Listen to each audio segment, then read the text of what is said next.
está ligada a los movimientos del Sol.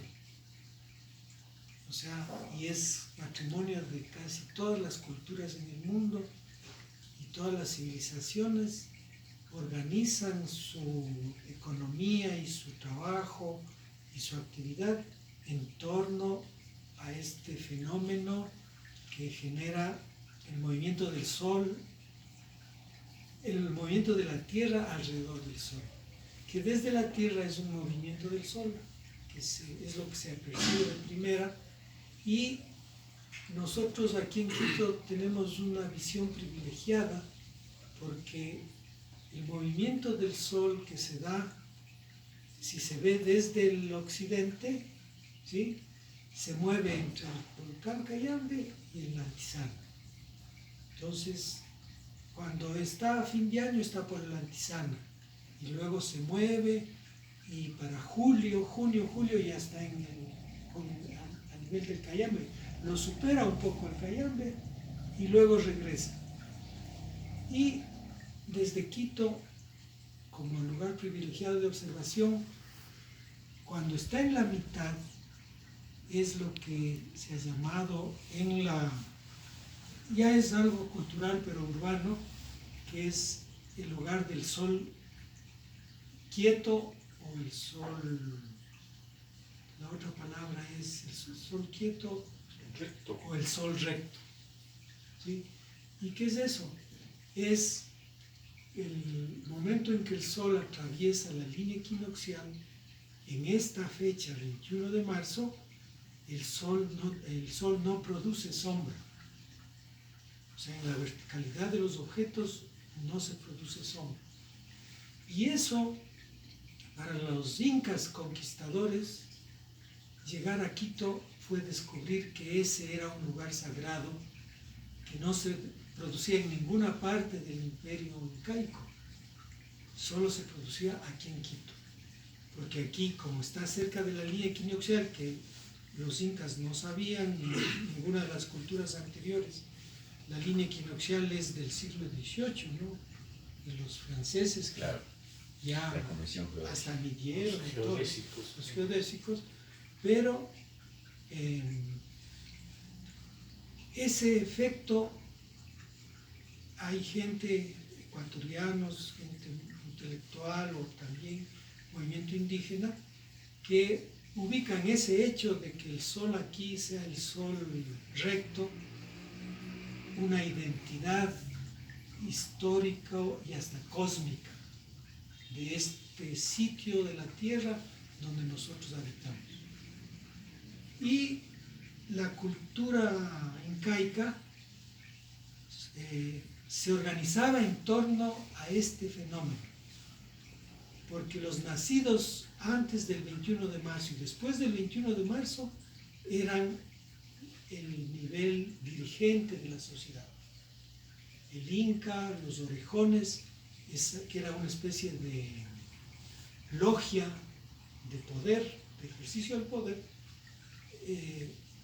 habían nacido en esa época, entre principios de marzo y finales de marzo. Nosotros tenemos algunos amigos que cumplen años 21 de marzo. Claro, bueno, me estoy alargando. También, entonces, de la nobleza incaica. Orejón. Al menos orejón. Sí. Qué bonito, interesante. Qué bonito, sí. Y interesante. Si uno se pone a pensar qué debían hacer los habitantes de esta tierra para que los hijos nazcan en marzo, era concebir en junio, entre junio y julio, ¿no?, que son las fiestas, claro, del San Pedro. Todo estaba calculado. San Juan. Bien calculado. Sí, sí, que es la cosecha. Y ese es el solsticio. ¿Sí? Mientras que el marzo es el equinoccio. Es decir, el sol, la tierra está más cercana al sol. Hay dos equinoccios, este de marzo y el de septiembre, que es el Inti Raymi. ¿Sí? Y los solsticios son los más alejados. En diciembre, el 12 de diciembre, que es la fiesta del fuego nuevo, y en junio, que es la fiesta de la cosecha. Y esto está en todas las culturas. Qué interesante. ¿Sí? Está relacionado. Entonces, el celebrar esta fiesta del Pauca Raimi, que tiene mucho que ver con la fiesta de las flores y las frutas, ¿sí? Es una versión moderna del Pauca Raimi, más citadino, digamos, y que surge en Tungurahua, en Ambato, después del terremoto del 49, que fue un terremoto que movió montañas, ríos, y la gente regresa a Ambato, hace la voluntad de reconstruir y hacen la feria de las flores y de las frutas. O sea, el Pauca Raimi de Tungurahua. Entonces, la idea es reunirnos para comentar esto, para profundizar en estos conocimientos, en cómo funciona, sobre todo en los pueblos andinos. Esto está muy arraigado, no se diga aquí en el Ecuador, Bolivia, Perú también, pero eso destaca esta significación telúrica que tiene la ciudad de Quito, como un lugar sagrado donde es posible verificar empíricamente que el sol se mueve. O sea, el giro del eje de la Tierra hace que veamos que el sol va de un lado a otro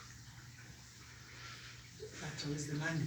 Y eso es parte de una cultura agrícola, de una economía productiva en base a la agricultura, y